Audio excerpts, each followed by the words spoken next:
कभी कभी हम किसी की मदद करने निकलते हैं मगर हमें मालूम नहीं होता कि हम खुद किसी के बिछाए हुए जाल में फंस रहे हैं। आलिया एक नेक दिल नर्स थी जिसे एक पुरानी हवेली में एक मफलूज बूढ़े जाफर की देखभाल के लिए बुलाया गया था। जाफर की बीवी ज़ैनत ने आलिया को हवेली की एक ऐसी चाबी दी जिससे हर दरवाजा खुल सकता था सिवाय एक पुरअसरार कमरे के। आलिया ने जब वो कमरा खोला तो वहाँ काला जादू, इंसानी खोपड़ियां, अजीबो गरीब तस्वीर और दीवारों पर लिखे पुरअसरार मंत्र देखकर उसके होश उड़ गए। आलिया को लगा कि ज़ीनत अपने शौहर पर जादू कर रही है, मगर हकीकत इससे कहीं ज्यादा भयानक थी। जाफर ने कांपते हाथों से इशारा किया और धीमी आवाज में कहा, मुझे ज़ीनत से बचाओ। आलिया ने उस बूढ़े को बचाने के लिए जादू का सहारा लेने की कोशिश की। तब उसे पता चला कि बरसों पहले उस हवेली में रहने वाले एक जादूगर जोड़े ने मरने से पहले अपनी रूहें बच्चों के जिस्मों में मुंतकिल कर दी थी और अब सदियों बाद उन्हें एक नए, जवान और जिंदा जिस्म की तलाश थी। मूवी का सबसे बड़ा मोड़ तब आया जब आलिया को पता चला कि जिस वकील ने उसे ये नौकरी दिलवाई वो भी उस खेल का हिस्सा था।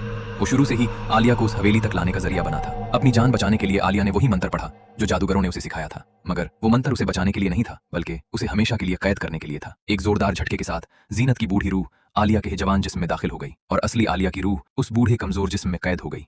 अब ज़ीनत आलिया बनकर मुस्कुरा रही थी, जबकि असली आलिया बेबसी से अपनी ही मौत का इंतजार कर रही थी। याद रखें, हर वो दरवाजा नहीं खोलना चाहिए जिसकी चाबी आपके पास हो।